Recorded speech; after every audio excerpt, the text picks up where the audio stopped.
तर देवदर्शन झालं आणि आम्ही निघालो नवरीसोबत लग्नाच्या हॉलकडे. हॉलवर पोहोचताच भेटली मला माझी रूममेट आणि बेस्ट फ्रेंड वैष्णवी. ती आली होती पुण्यावरून.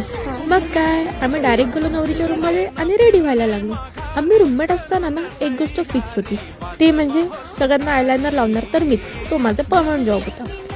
मग आम्ही रेडी होऊन खाली आलो तर एंगेजमेंटचे सगळे रिच्युअल्स सुरू झाले होते.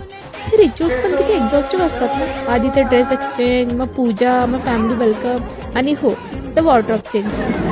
Hello guys, hi. आम्ही आलो आमच्या रूममेटच्या लग्नाला. ती आली आहे पुण्यावरनं आणि मी फ्रॉम नागपूर. मग रिंग सेरेमनीसाठी पुन्हा एकदा कपल नवीन आउटफिट चेंज करून आले.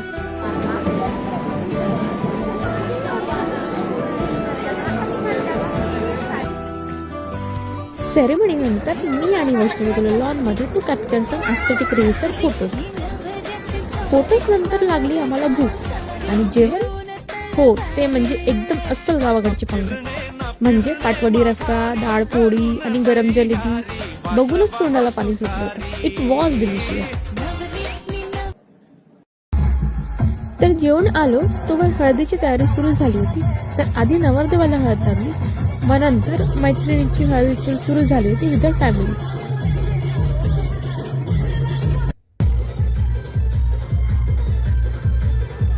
मग आम्ही दोघींनी पण हळद लावली आणि मस्त हळदीचा डान्स एन्जॉय केला.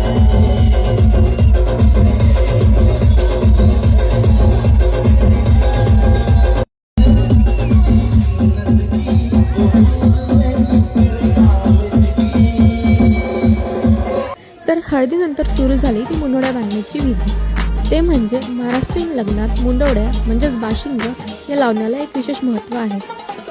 गणमयावरून जेव्हा मुंडवड्या बांधल्या जातात तेव्हा त्यातून उमटणारा प्रत्येक मोती हा नववधूच्या येणाऱ्या आयुष्यातील आनंदाचं प्रतीक असतो. मुंडवड्या म्हणजे नवरीच्या चंद्राला चढलेला तो सात्विक साज जो सांगतो की आता मंगलघटिका समीप आली आहे. सो दिवस थोडा एक्झॉस्टिंग होता. माझ्यापेक्षा जास्त माझ्या मैत्रिणीसाठी होता, कारण तिने 4 ते 5 तासामध्ये कमीत कमी 5 आउटफिट चेंज केले होते. Hats off to her man. लग्नाचे पुढचे रिच्युअल्स बघूया आपण नेक्स्ट व्हिडिओमध्ये. Stay tuned.